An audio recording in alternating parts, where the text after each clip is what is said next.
Alors en effet, il y a, face à certains comportements répétitifs de nos enfants, cette impression que vous avez certainement aussi de j'ai tout essayé mais rien n'y fait. Alors malgré toutes nos explications, malgré les règles mises en place et répétées, malgré les rappels incessants, nous n'arrivons pas à faire changer leur comportement. Pourquoi? Et oui Camille, et oui Olivier, on a tout essayé et leur comportement ne cesse pas, les débordements continuent.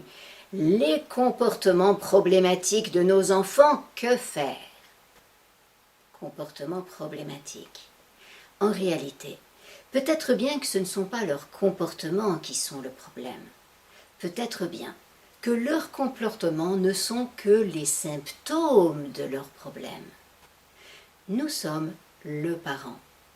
Nous allons accompagner notre enfant pour qu'il puisse résoudre ses problèmes autrement que par les comportements exagérés qu'il présente. Voilà, c'est déjà une première chose que nous avons besoin d'intégrer.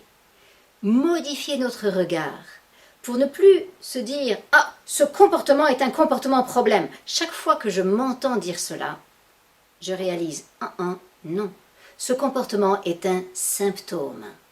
Le symptôme, c'est ce par quoi le comportement se montre.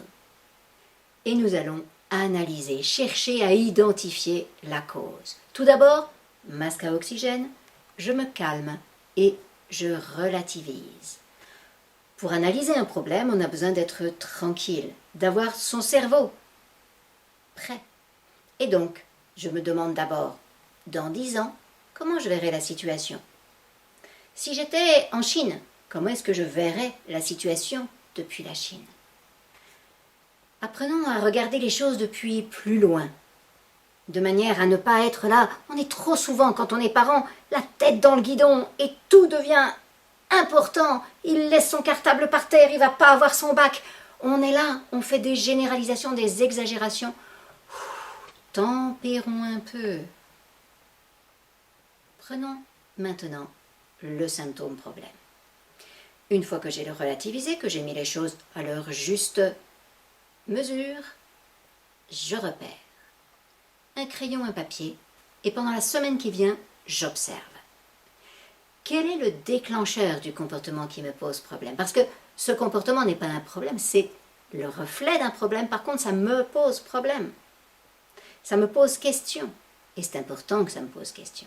Donc je repère quel est le déclencheur. Et je me souviens que de la même manière que les déclencheurs pour moi n'étaient pas le problème, n'étaient pas la cause, mais juste le déclencheur, je fais l'hypothèse que probablement les déclencheurs pour nos enfants ne sont que des déclencheurs, ce ne sont pas des causes.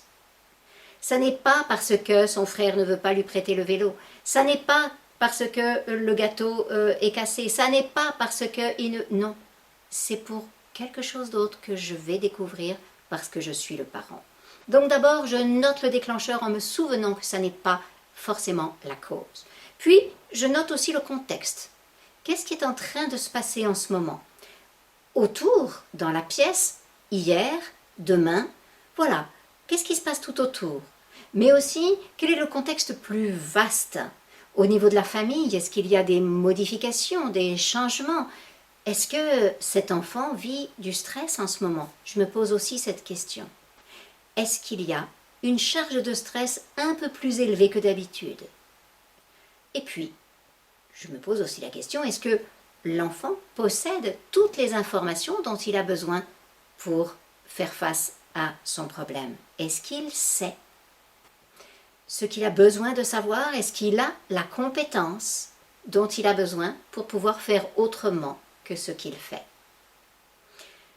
Les raisons des comportements de nos enfants, les vraies causes, elles sont finalement au nombre de 6. Ce peut être le stress, ce peut être un défaut d'information tout simplement, ce peut être un besoin qui se manifeste, ce peut être un comportement de son âge, ce peut être un souci qu'il a dans son cœur et qui s'exprime comme ça, et puis peut-être qu'il est simplement en train d'imiter quelqu'un, moi peut-être.